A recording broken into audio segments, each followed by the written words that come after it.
Peterborough's community radio station, Salam Radio, 106.2 FM. Assalamu alaikum, good evening and welcome to Salam Radio on 106.2 FM. I'm your host Shaz Nawaz and I have with me in the studio Kieron Bateman. Salam. Walaikum salam. Kieron, how are you? I'm good. Yeah, it's been an interesting week. Can't complain. You know, Every week's interesting, isn't it? some things work, some things don't. How's your week been? That's life. Just as interesting. Yeah? Yeah. Some weeks seem slower than others because things aren't happening, and especially this time of the year with lots of people being off, it really slows stuff down. Yeah. And interestingly, when stuff slows down is when people become more impatient because they want everything doing yesterday. Yes. Or most things doing yesterday, if that makes sense. Yeah. But you think people are on holiday. What can I do? Yeah. And unfortunately, with most of the things that we do, as you know, there's not a second in command who can pick it up. No. Yeah. No. Yeah. Which sometimes is a problem. Sometimes I actually really benefit from that because sometimes it's nice to make people sweat.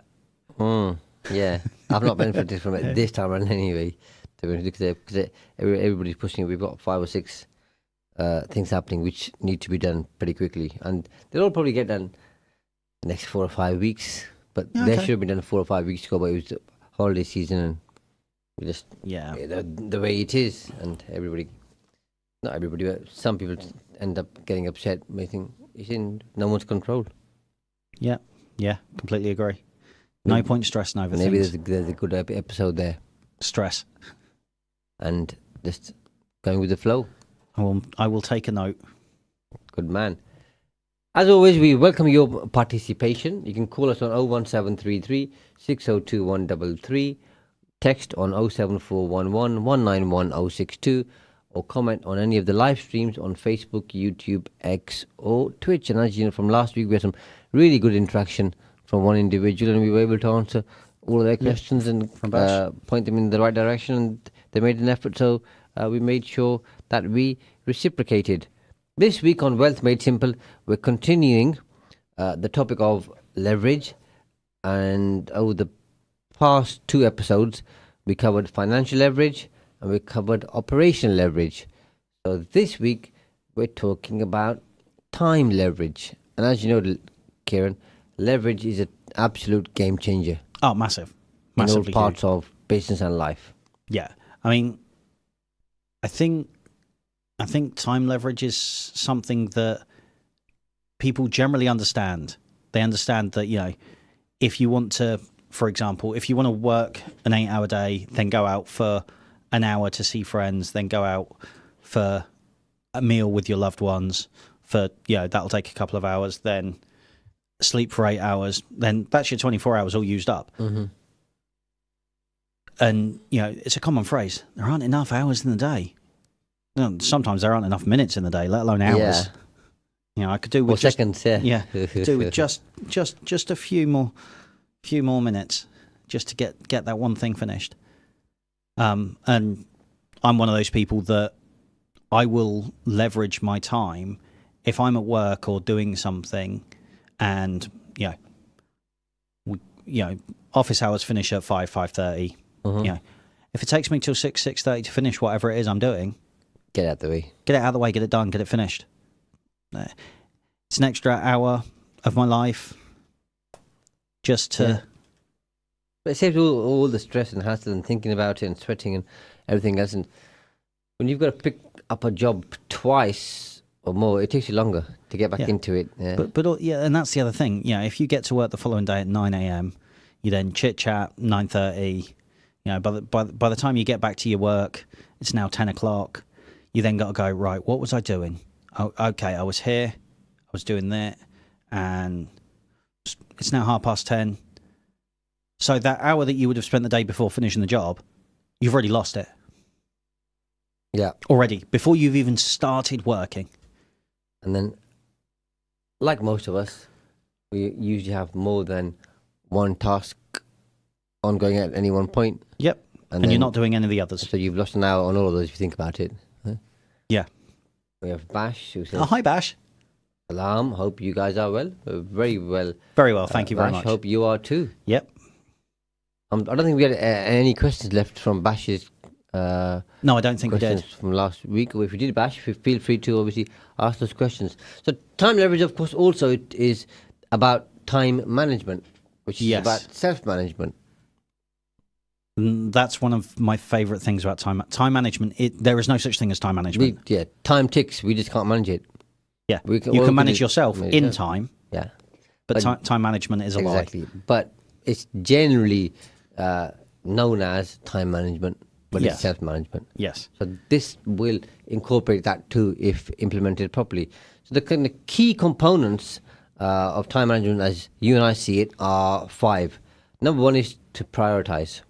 So this is identifying and focusing on the tasks that are going to have the highest impact on you achieving your aims, objectives, goals.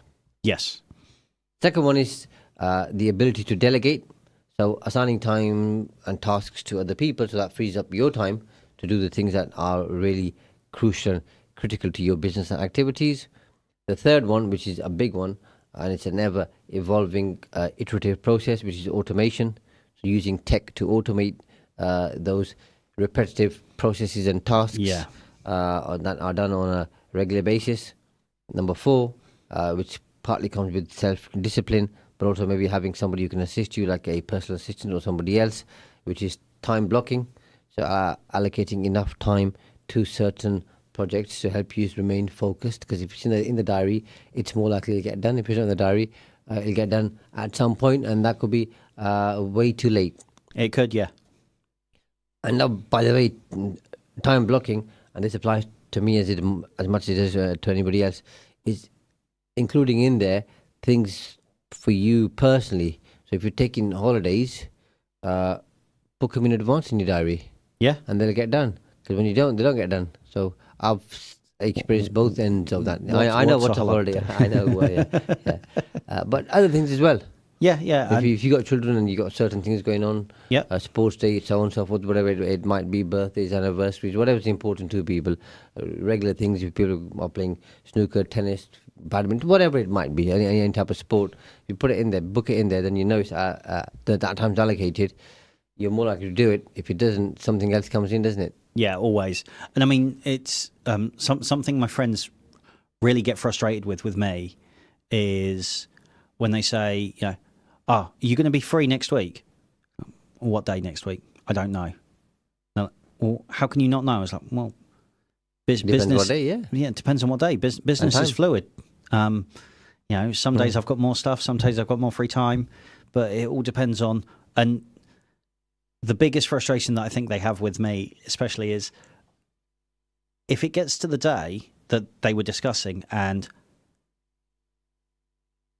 it sounds really callous and really ruthless, but I promise you it works, is if seeing my friends is not a priority, then it's not a priority. Getting my business and my work done is. And to a degree, I mean, I'm not saying everyone needs to be as ruthless as I am, but being ruthless with your time will allow you to more freedom. And I know that sounds like a contradiction, but I promise you it's true. Because you're in control. If you get a phone call after, do you answer the phone every time? No, and I get criticised by people a lot for that.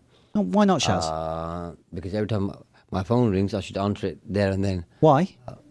This is what a lot of people think. I think the phone there is a tool which serves me, and if I'm working on a particular task, then I'm not going to answer it. And the way that this helps me, by the way, is I always keep it on silent, so you'll never hear my phone ring. No, you'll never hear my ring either. Yeah, Permanently on silent. And I know that winds up a lot of people. I've had people ask me what my ringtone is, and I'm like, I don't know. Yeah. Whatever the basic one is for the phone, it's always on silent. So I don't it know. doesn't ring, it doesn't vibrate. But then, since I'm free from stuff, I then get to the phone the best that I can and try and call people in the order that they call me. Yeah. As best as I can. And sometimes you miss calls. Not on purpose, but it's just the way it is. But if it's no, I do it on purpose. I look at the phone and go, I don't have time for that conversation right now, and put my phone back down. Yeah. I'm not as disciplined as that. But then you see the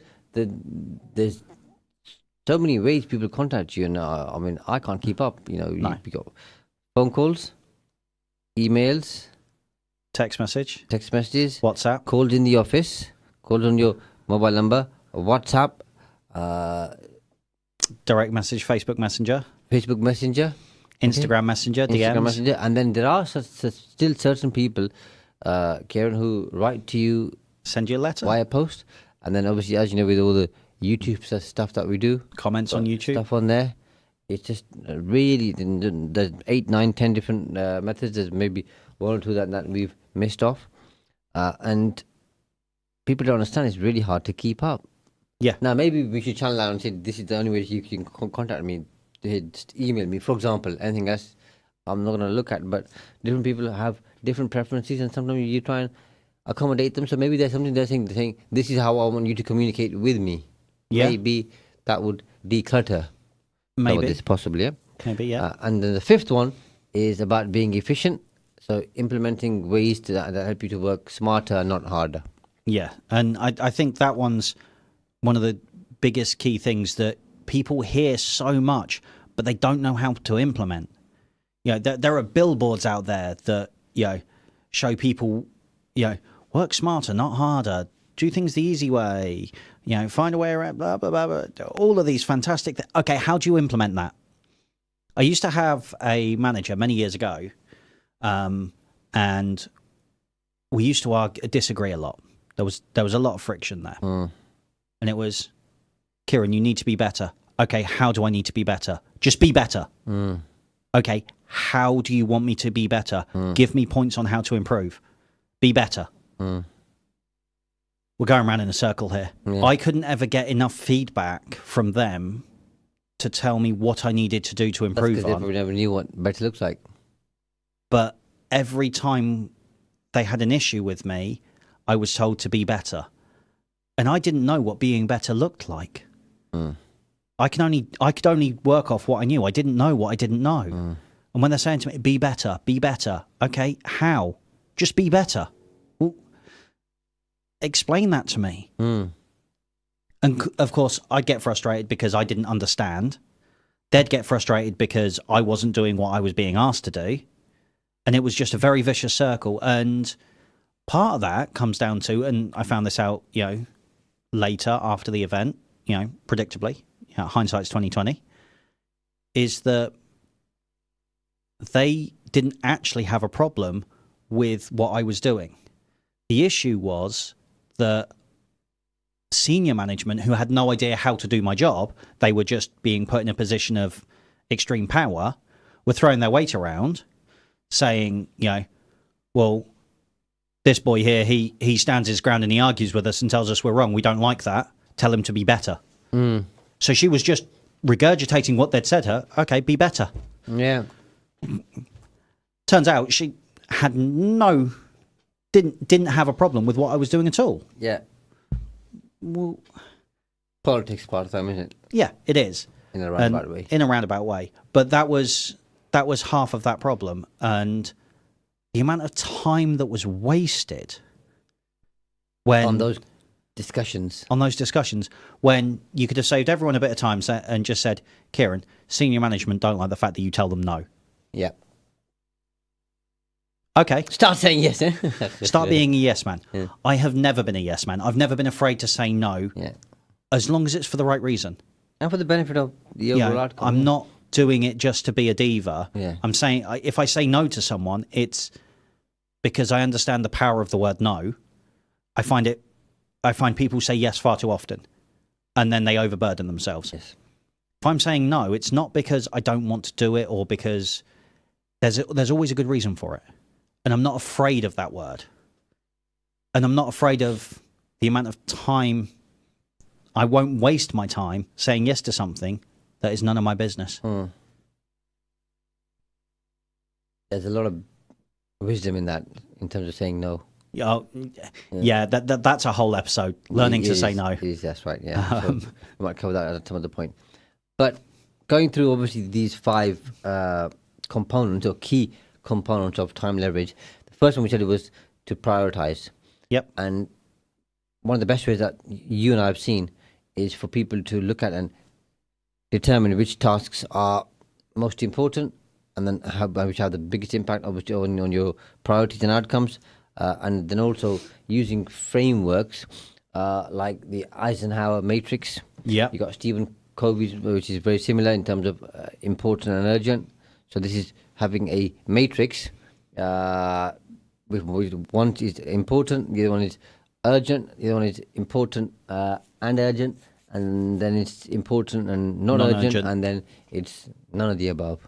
Yeah. In a roundabout way, and then just obviously putting things in the right box, In the box. and then focusing on it as that thing. And if you becomes a take it priority. out of the business setting, you've also got Maslow's hierarchy of needs. Yeah, It's a very similar thing. yeah, that's right.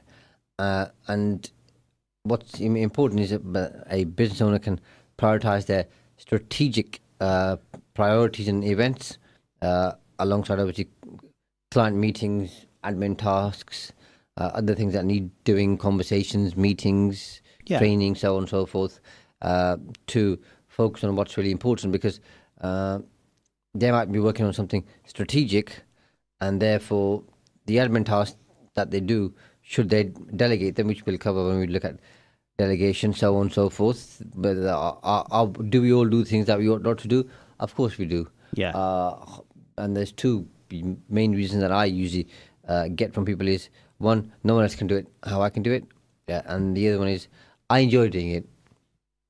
Fine. Okay. I don't agree with both those, by the way, because there aren't many tasks that you can't delegate.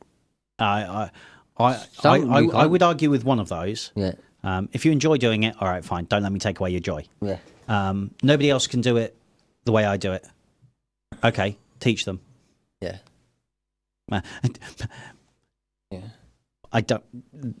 You're telling me that nobody else can be taught to do what you do. I disagree, because you are not the first person in the world to do what you're doing. Yeah. But even if it's with the enjoyment stuff, if you're at a senior level or a business owner, and you enjoy doing the scanning, for example, if it's that type of business. Yeah. But if you enjoy it, fine, but it doesn't add value. So you've got to do it in line with what's really adding value. Yeah, and find something else to enjoy, or try and enjoy the thing that really needs doing, which needs your input. Or employ somebody to do that stuff, and you count in the low priority tasks, but then you're going to be a very high paid individual doing very low priority tasks in terms of your status in the business. Yeah, and I mean with stuff like that, we will get to it more in depth on delegation, but in terms of prioritization, if you're looking at the level of task, it's especially in business and probably more so in your personal life, is if I do option A, I'm doing all the things, how much value am I adding to each thing that I'm doing? Can I better add significant value to high net worth bits and then separate it down in order of priority? Is that my prioritization? Am I prioritizing that? Am I prioritizing the growth of my business in that manner? And this leads nicely onto delegation. If hypothetically I'm on, call it £25 an hour, just picking a number out of thin air. Okay. If it takes me an hour to go through all of the emails, do all the admin work, do all the scanning, do all the paperwork, say it takes me 10 hours. Yeah. That's cost the company £250. Has that made the company £250? No. No. Because it's not cash flow generating work. And most of the things aren't even charged back to clients anyway. No. So all of that has cost the company £250, 10 hours work of my time, not generating income for the company. If I'm busy spending that same 10 hours on client calls, closing sales, strategy meetings, and I make the company in that same 10 hours £2,500, which isn't a huge number, it's cost 1/10 of what we've made for my time there. Whereas So now, even if you add someone in at £25,000 a year, that's what, £12, £13 an hour? Let's call it £15 an hour. Call it £15 an hour. So by prioritising the high productivity tasks, I've made £2,500. Mm-hmm. It's cost the company for my time £250 in that 10 hours. It's cost the admin person £150 in their time. So that's £400 it's cost the company. But I've made the company £2,100, after costs. As opposed to me going, we can't afford to employ someone to do that stuff, so I've got to do it.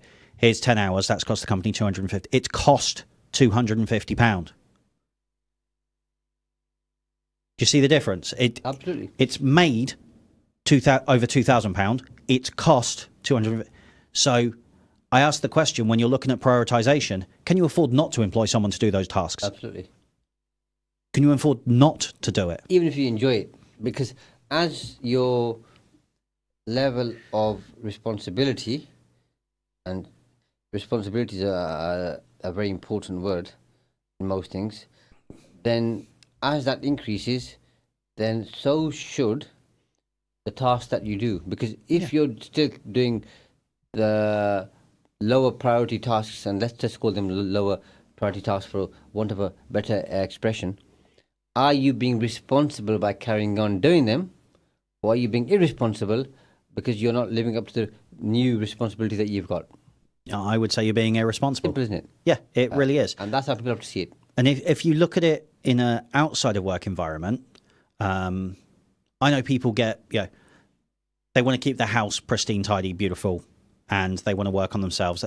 But the house gets messy because, kids, life, you cook dinner, you've got to clean the kitchen, blah, Pets, blah, blah, blah, blah, pets, and so on and so forth.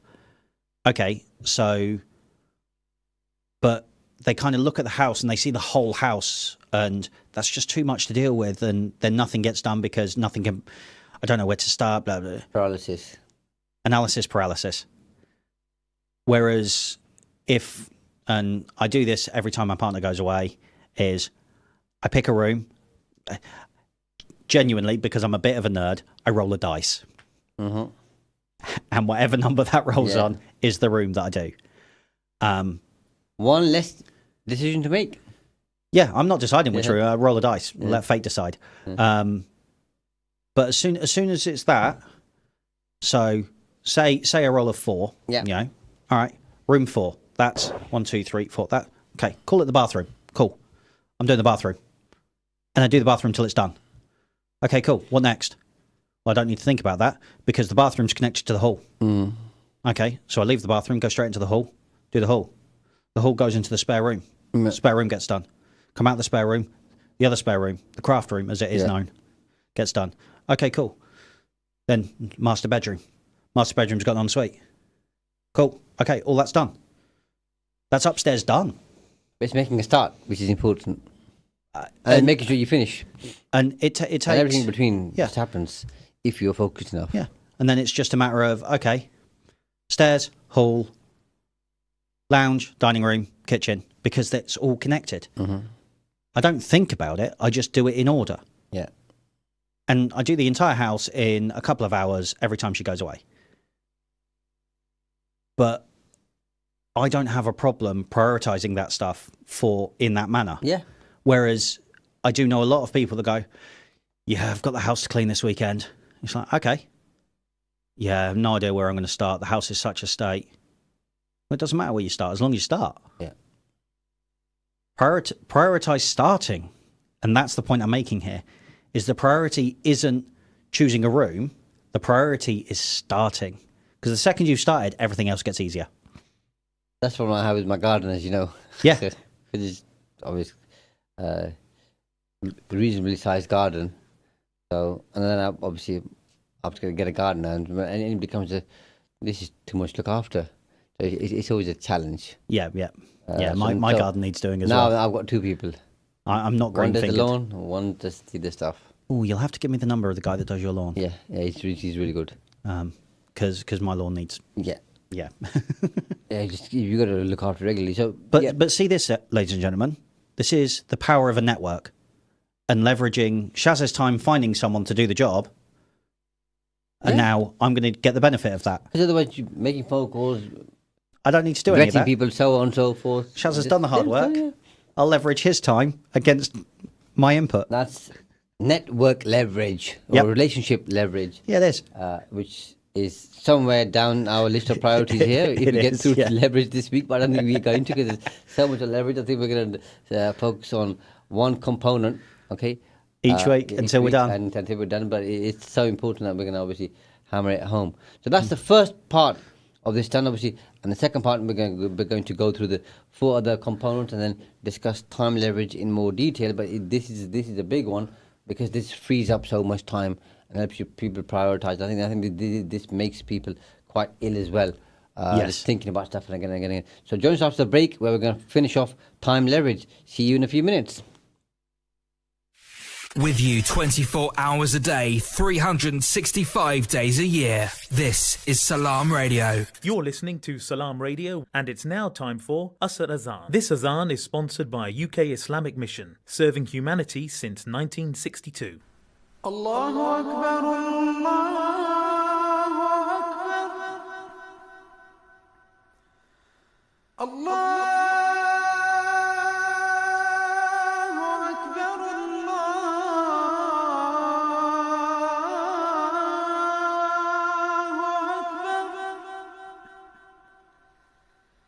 أشهد أن لا إله إلا الله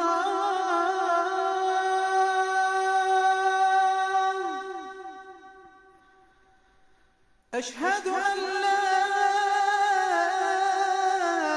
إله إلا الله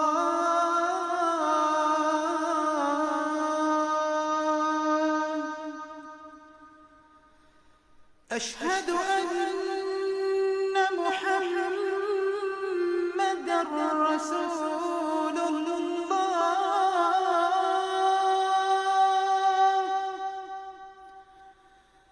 أشهد أن محمدًا رسول الله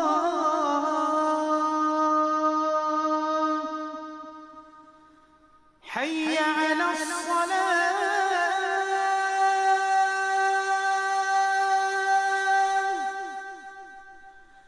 حي على الصلاة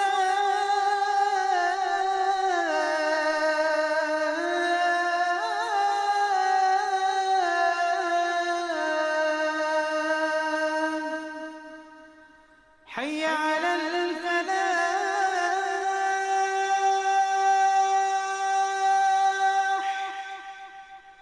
حي على الفلاح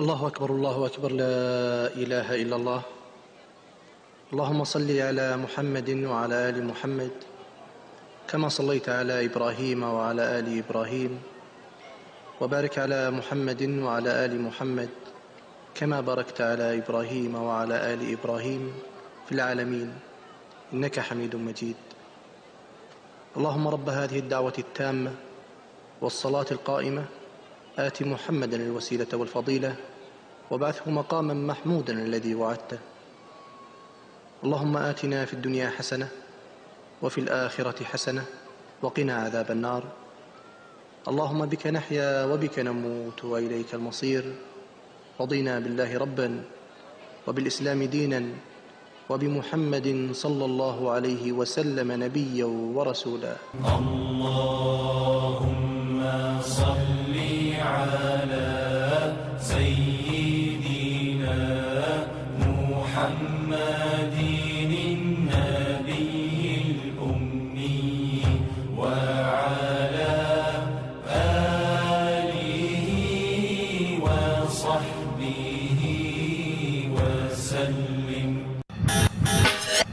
You're listening to Peterborough's community radio, Salam Radio. Salam Radio. 106.2 FM.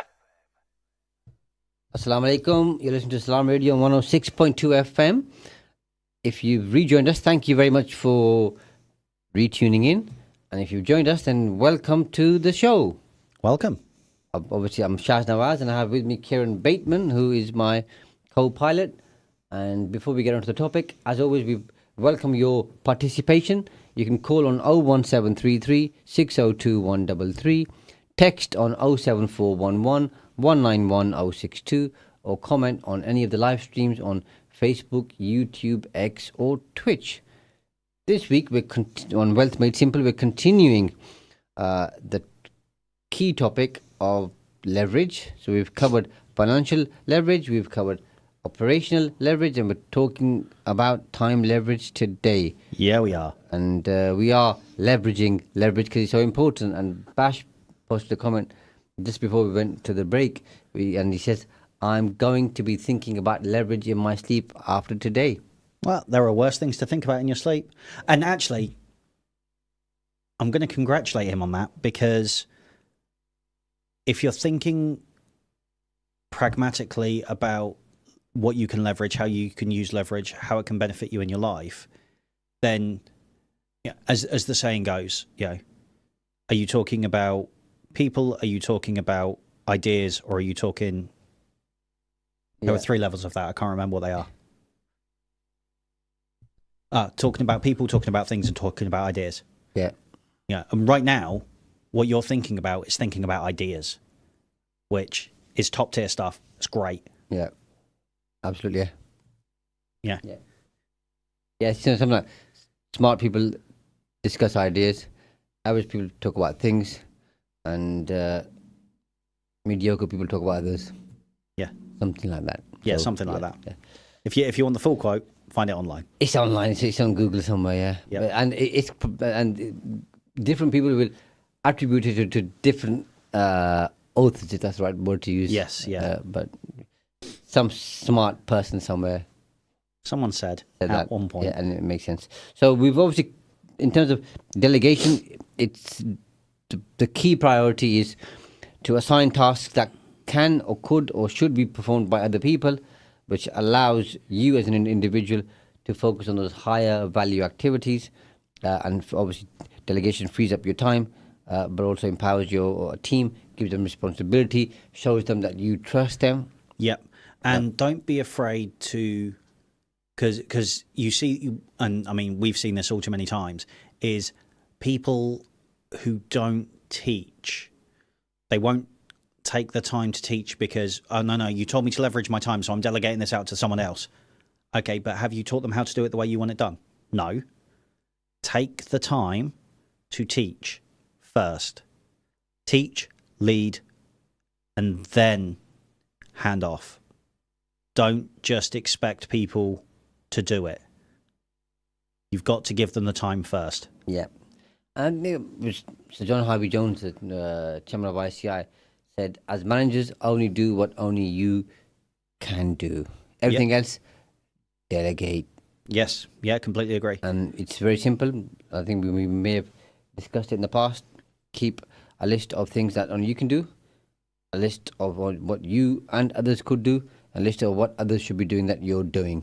Yes. And depending on which list it's on, if it's the one others should be doing and you're doing, give those away first. Because sometimes people don't know, what can I give away? Well, just write it down. Yeah. In terms of your timesheet, okay, as it may be, for a week or over a month, and then go for it. And you're lucky if we come in, Bash is doing some hard work for you, so it's more leverage for you. It says, great minds discuss ideas, average minds discuss events, small minds discuss people. And that is Thank you very quote. much, Bash. Yep, There that you is the go. quote. Yeah. Yep. And I think the other thing in all of this is know your worth, especially if you're not running the business. You can still leverage your knowledge and your time out, but don't disrespect what other people know that you don't. And I'll give you an example. Someone I used to work with, they were fantastic with computers. They That they did some amazing things with computers, and they ran the IT help department and full stack, lots of complicated words that I personally don't understand. Senior management looked at their department and looked at the cost of their department and went, "That's costing us a bit too much money. Let's make them redundant. They're not doing much." Okay. They then issued it out, made the department redundant. That's going to save the company X amount of hundreds of thousands a year. And my friend sat back and went, okay. And he wrote a little piece of code. This was a little bit naughty of him, but it proved the point. He wrote a little bit of code, put it in the system, and left it there. That had a timer on it, that code. During his next consultation for his redundancy, the entire system fell over. And he sat in his consultation. Somebody knocked on the door. This is fallen over. We can't fix it. Can you come and fix it? He went, "No, I'm up for redundancy. You don't need me. If you don't need me, you can fix it without me." And of course they couldn't. He negotiated a £10,000 increase on his salary and a guarantee that his job would never be put at jeopardy again by that company whilst they owned it. Is the example that you've given previously about firefighters? Yeah. You don't get rid of the fire department because they're not out fighting fires daily. When there's a fire, You need to them. show up, Yeah. aren't they? Yeah, exactly. But that's about, he leveraged his time knowing what he knew and leveraged everything he knew against the company and then won. Because the company really didn't have a choice but to keep him there. But a lot of the times, just focusing on that particular example, and obviously you can give different examples. Yeah. But we'll just go with that one there. These people or experts are doing things in the background that we don't even see. Yeah. And they don't bring us every, "Oh, now I'll fix this, I'll fix this, I'll fix this." So they quite often are preemptive and they stop things going wrong before they go wrong because they can see that because that's how good they are at their job. Yes. Yeah. Especially in the world of IT. Yeah. Oh, Okay? 100%. They fix that stuff. Like we've got robbers, you know. Yeah. Like, The things I have seen that man do he is fixes phenomenal. Stuff. He didn't even tell us and we don't have a problem. But if we weren't there, Yeah. and then everything breaks down, as you said, and let's say you got 10 people working for you, just as a figure number, and then they're out of work for 3 hours, 10 times 3, 30 hours, now times that by the hourly rate, and the lots of business which you've covered earlier on this episode, is humongous. Yeah, and massive. And if you got somebody doing your IT, it probably doesn't cost you that 30 hours in terms of lost revenue. Yeah. The £2,500 figure that I put in my mind that you were talking about. Okay, it probably doesn't even cost you that per quarter No, exactly. in their salary. And I mean, you know, As an example. when things have gone wrong for us, we know that, you know, a quick phone call, Rob always picks up and Gets it done. Gets it done. He's never said to me, "I can't do that." Yeah. He's gone, "Leave it with me," I'll find a way. and he always found a way. Well, that's why we've been with him for 18 years now. Exactly. You know, And a lot of people... knock quality our door breeds saying, loyalty. Not interested. Quality breeds It works, loyalty. it's fine, and it's... But there are days, Good, yeah. and this is kind of the point that we're making. There are days where, for us, Rob has nothing to do, and he's working. He is working in the background. He works very, very hard, but he has no active things for us to do, for us. But it doesn't matter because when it does matter, it really matters. Yeah, but... And this is how I don't think I've called Rob for like a couple of months. Yep. For me, that's success. Because if I don't have to call him and everything's working fine, he's doing his job. Yeah. You know, 'cause I don't call that person anymore, okay? Therefore, we don't need them. For me, it's good that they're doing such a good job. I don't have to call them. It's saving me time. Everything's working absolutely fine. Cool, you crack on. Yeah. And even if you're doing nothing, by the way, which I'm sure he isn't, even if you're doing nothing, because he set it all up working absolutely fine and he's there, good on him. Yeah. He's leveraged his time and expertise. Yeah, Cool. And this is kind of the point of this whole episode is he's leveraging his time against his expertise. It's the old anecdote of, you know, there's something wrong with the engine, and Yeah, I know, yeah. that they get, you know, engineer after engineer after engineer after engineer in to fix it, and then they get this engineer comes in, looks around the entire engine, goes In to his shorts and flip flops. in his shorts and flip flops. He goes to one pipe on one particular part of the engine, takes out the world's tiniest hammer, and taps it ever so slightly, and the engine bursts into life again. Yes. And then he sends an invoice for £20,000 Yeah. to the owner, and the owner goes, "How much? I want to see a breakdown." And he goes, "Okay, hammer, £2. Petrol for coming out, £2.50. Knowledge of where to hit and how hard to hit the problem area, £18,000. Yeah, or the balance, yeah. Yeah, balance. You're not paying for the time it takes me to solve the problem. You're paying for the years it took for me to learn how to solve that problem. Knowing where to hit it and how hard. And that's what it is.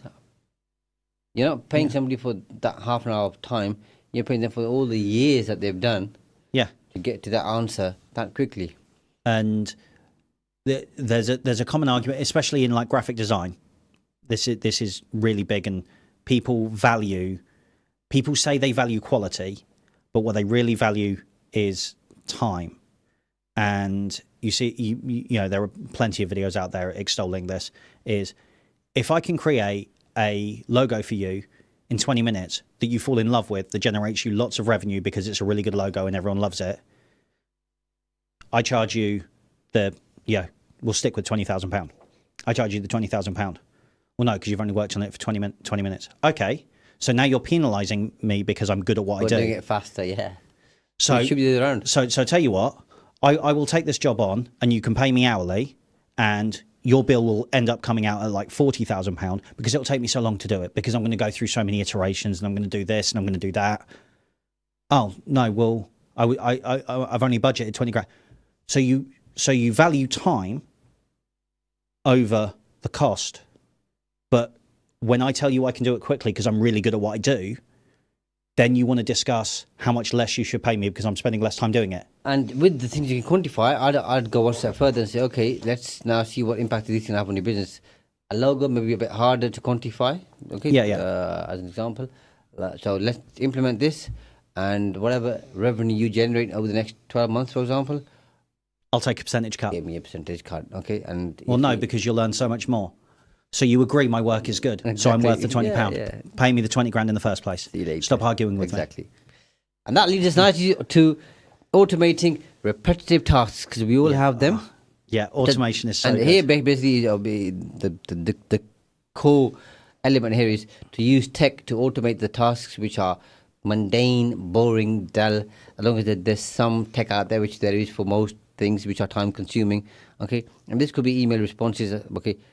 Scheduling, which we do online, data entry, social media posting, so on, so forth. And with AI, as you know, this just been an even bigger game changer. And it's just really started in the last few years. But look where that's going to go the next 5 years. Well, I mean, I've recently been working with a company, and they have a meeting at 4 o'clock every single day. Every single day. And I've been on a few of these meetings, and some of them are worthwhile coming on to. Some of them are not. It's a waste of time, and it's a waste of my time. So I suggested to the management team that you break it down, you create, rather than having one generic meeting every single day, you have 3 meetings. One for one team, one for the other team, and one for the full team at the end of the month to discuss the entire business. But you only need to discuss what is relevant to that meeting, and each meeting now has an agenda. So, for example, we've got a live meeting that has the people that are doing the live stuff there. We've got a pre-record meeting. The people doing the pre-records need to attend. The people that don't need to attend aren't on the meeting anymore. It's not a meeting for everyone. Simple. And I wonder where you learned that from, Kieran. Must have been a good book. Must have been a really good book. Yeah. Must have been a book that one of my bosses gave me onit once. Do it this way, yeah? Every meeting has to have an agenda. Shaz Nawat. Yeah. Someone like that. Can you introduce me to him? Yeah. No, but it is. And I'll tell you what, and that's a really good example, by the way. What works really well there as well, just 2 or 3 points. The first one is start time, end time. Yep. Otherwise, the meeting never finishes. I exaggerate, but you know what I mean. Yeah, It yeah. doesn't put too long. Okay? Yeah. The second one is, okay, everybody who's on there Do they need to be on there? And are they adding value? If not, see you later. And then give them your autonomy. If once you're in the meeting and you think, I don't know, this doesn't really involve me, Obliged, mate, or just leave. I'm not adding value, you're allowed to leave. Yep. Because they are grown-ups and they can make that choice. And this really, I'm not going to add any value here. If there's anything that I need to know, I can always catch up with somebody over lunch or whatever, cup of Yeah. tea, coffee, whatever. Okay, crack on. Yeah, and anything that needs to be fed out to me is going to come out in an email after the meeting anyway. And then the agenda there is going to obviously keep you focused. And the fourth thing, which you and I always do, is having key action points. Yep. Yeah. It's there's clarity. amazing the things I've learned from you that I implement in other businesses that I work with, and how transformative they are. But we do them as a matter of course because it makes sense. And it's not until you say it to someone that they go, actually, that makes a lot. Why weren't we doing this from the beginning? Yeah. It's like, You don't know what you don't know. you don't know what you don't know. So automating those really mundane tasks, and I mean, there's so many apps out there and so much tech out there. You can pretty much do most of the tasks that we refer to, which are repetitive, menial, time-consuming, so on and so forth. And some of that automation may cost you some money. Don't be afraid to spend It's the an money. investment. It's not a cost; it's an investment. Yeah, the payback is huge. Number 4, one that you and I like, is obviously time blocking. So this is obviously allocating enough time for the tasks that are important to you and your work, and which helps create structure, because we all need structure, and minimize distractions and interruptions. And the one thing that I would point out here is things usually take longer than you think they're going to take. And cost more than you think they're going to cost. Exactly. Yeah. So allow a bit more time. Yeah. That's property. I was in Birmingham last Saturday, and the room full of maybe about 70 people, and I said the same thing to them. Yeah, no, it's true. It's true. They all laughed at it. Yeah, you're right. I said, well, it's just called hard experience, Yeah. You've done the hard The grey miles. hair I've got on my face, okay? You weren't that grey when I first met you. Yeah. I wasn't going grey when you first met me. Isn't die, yeah, that's right. And Bash says, ChatGPT is good for those type of tasks, okay? And the subscription is worth paying for. He agrees.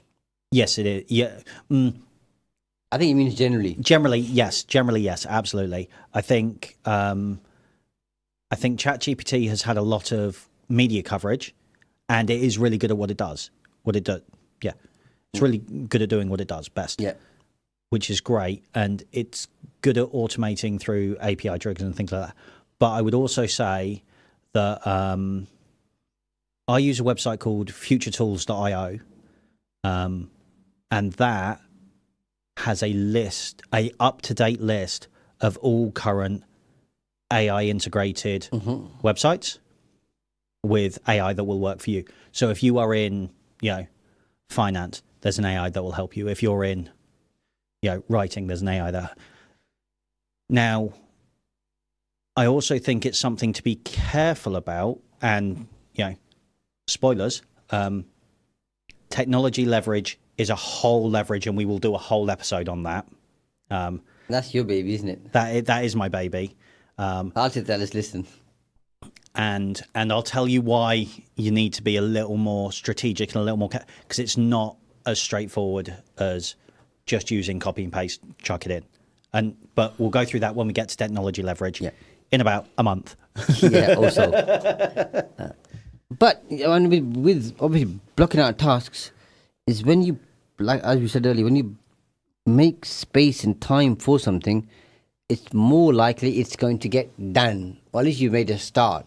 Yeah, I think also if you when you're blocking time, you eliminate distractions.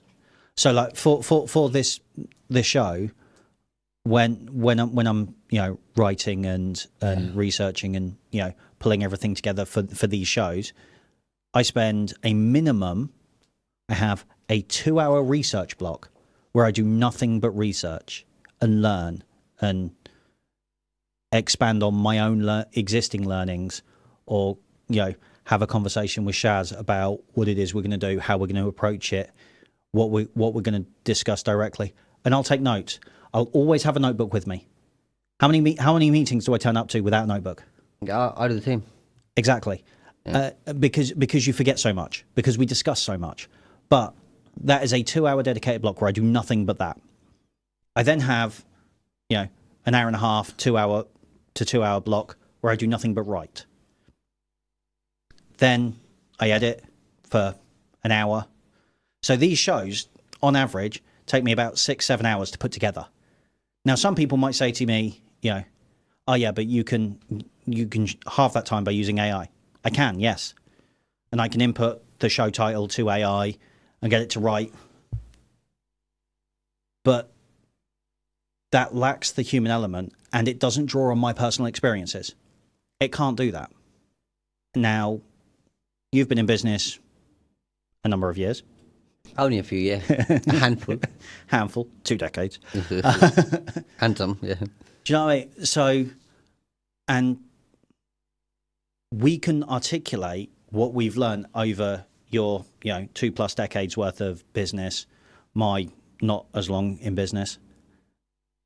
So that's got to be integrated into there, because this is from us. This isn't from, a book somewhere. A book somewhere. I mean, the books obviously have great ideas and they're game changers, but it's the reality and implementation and the challenges that you come across that help you define. But that's why time blocking is so important for, just as an example for this podcast, for this episode, is that if I didn't do that and I just turned up, we could turn up week in, week out with a new episode, with new things to discuss, not having a clue what we were going to discuss until we started reading it and go, oh yeah, we're doing that.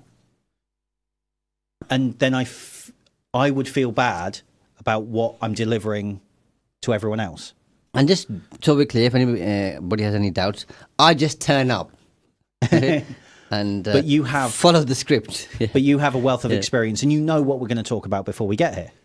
I do. None of it is a shock to you, but also you have experience to draw on. And different people have different styles. So again, I hope this is helpful. Like I said, Saturday before last, did a talk in Birmingham at the Hilton Metropole, and they said, you got an hour, what do you want? I said, just a couple of flip charts and some pens. Are you sure? Everybody else has got slides and whatever. I said, don't you worry about it. Couple of flip charts. Yeah. I think you're underselling yourself. and couple of flip charts and loads of paper. What do you need? When I said a couple of flip charts, what I meant was about 3,000 sheets of paper. And then I did something the Friday after, and that happened to be a 2-hour 45-minute block. And as you know, I don't usually do that long unless we're doing the master classes, which is obviously over a weekend. And I said, what do you need? I said, a couple of flip charts and some pens. That's it. Yeah. It's 2 hours 45 minutes. It's a long time. And don't you worry about it. Don't you worry about it. And the last one today did a webinar and said slides. Well, I said, no. Just let the people turn up and we'll get it sorted. It's because and different people have different styles. Some have a predetermined, this is what I'm going to share with them, and I'm not going to walk out that room until they've got all this. Whereas my thing is, I'm there to add value. They've taken a time out from their lives. They could have been anywhere in the world, doing whatever they wanted to, but they're giving me an hour to however long of their time. So I'm going to add value to what's important to them. So I was focused on them, and as you know, if they're not sure, I'll say, here's 3, 4, 5 things I think you ought to be thinking about. Now, if you've got nothing to just ask about this, then I'm going to start with where I think I should start and what I think you ought to know. And I don't know exactly what you know, so I'm going to bore you for best part of 60 minutes. Or you can pick some things out, and if collectively you want to know that, we'll focus on that. And every time, people love it. Because it's interactive. It's interactive, and we're focusing on what they want. And they was taking 9.5, 10 out of 10 on the feedback forms. Not because I'm great, it's because I focused on what's important to them. It's because they feel heard. They think, that was of good value to me. Yeah. And you leverage your expertise against their time. Absolutely. And the last one is obviously implementing efficiencies, and that's obviously looking at where things aren't working well, both in terms of your own time management and other areas. And obviously, you and I could have heard of the Pomodoro technique, where people spend 25 minutes on a particular task, sometimes 20 minutes, and then have a 10-minute break. Okay, Yep. and you can get these kind of alarm clocks That allow you to do that. of different types and sorts, Yep. which allows you to do that. And I have tried that, by the way, and it works an absolute treat. Really does. Yep. So that's our bit on Time leverage. Time leverage, and we're done for this week. Next week we are going to be looking at knowledge leverage, and that's obviously an even bigger topic because there's so much knowledge So much. out there. So until then, I'm looking forward to it. implement some stuff on time management and time leverage, and share with us next week. Until then, take good care of yourselves. Bye for now. Stay tuned to Salam Radio after this short ad break. Craving authentic Desi flavors? Look no further than Desi Restaurant. From midday until 1 in the morning.